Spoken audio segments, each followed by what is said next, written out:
Brilliance Audio.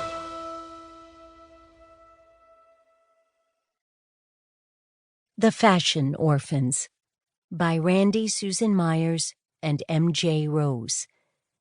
Performed by Mia Barron and Callie Bowyer. 1976. Sad little girls in New York City were not an unusual sight.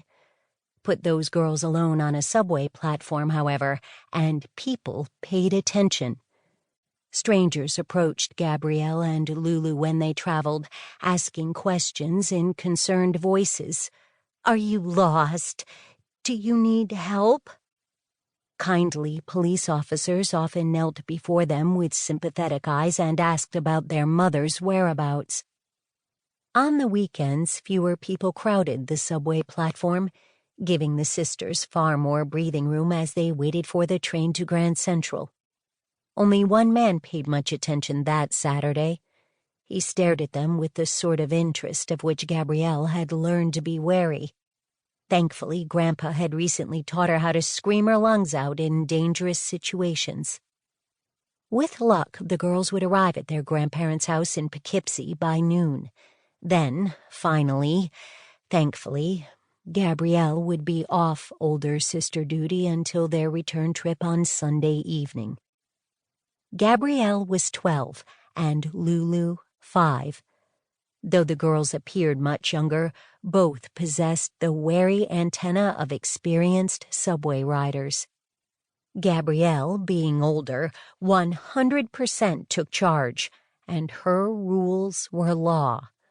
Under her guidance, Lulu stood with her back against the subway wall until the train came to a full and complete stop.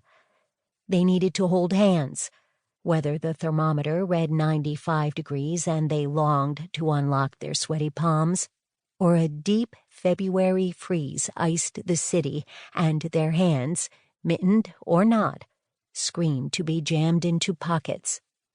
Today, with the weather holding a kiss of spring, their clasped hands comforted both girls. Once the train pulled into the station, they ran, squeezing through crowds to get on before the doors slammed shut. Gabrielle always sussed out the best seats in seconds. Corners meant danger. A man could press so close you wanted to throw up. Hanging on the middle pole left you open on all sides. Both girls preferred sitting next to a mother-aged woman. Grandmother-aged was better. Older seatmates were far more likely to stick up for the girls.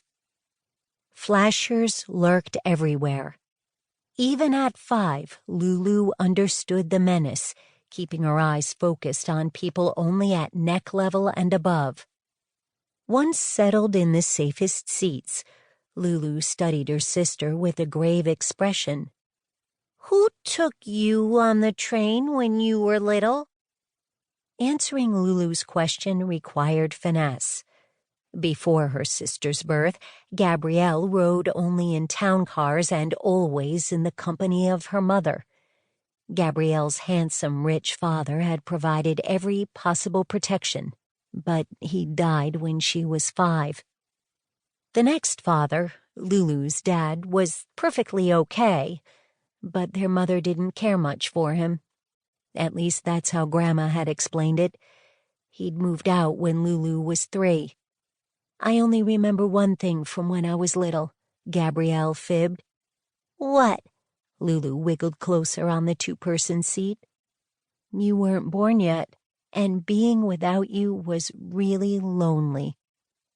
Little girls riding the subway without a parent in New York might be sad, but those traveling with sisters looking out for each other were luckier than those who rode alone.